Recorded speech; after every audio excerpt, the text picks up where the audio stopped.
દાદી લાવ મારો ના બેટા હું મોરું તું હાલો કરતા દાદી ના ફાવત તને દાદી હું આવી ગઈ આવી ગઈ બેટા હા દાદી હું આવી ગઈ દાદી બેસન નાખ્યું હા બેસન નાખી દાદી હા અને દાદી હા. આજે દેશી સંગોનું શાક બનાવ્યું હા આ કંગવાનું છે આ બેટા હા તો આજે ખાલી તો મજા આવી ગઈ છે ને કે શું હવે સાક્ષી હા થાકી જી દાદી થાકી જી હા વાસણ તો ભરી નાખી જી દાદી બધી બેટા અને દાદી હા આ શાનું શાક બનાવું છો દેશી સંગોનું શાક ના અરે દાદી મને નથી ભાવતું સંગવાનું શાક બેટા કેનું બોજી ને નથી ભાવતું શાક સંગવાનું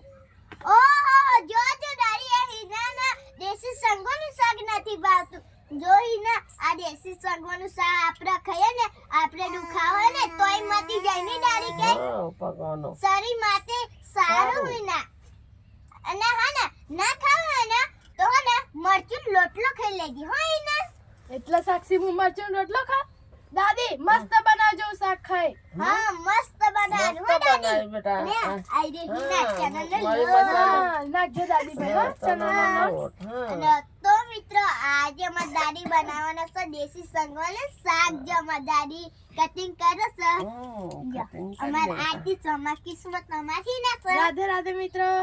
અને અમે ચારે બેનો છે ને હિના હા અને હા આજે દેશી સંગોનું શાક બનશે અને હા બાજરીના લોટલા ખાવાની તો મજા આવી જશે અને હા દેશી સંગોનું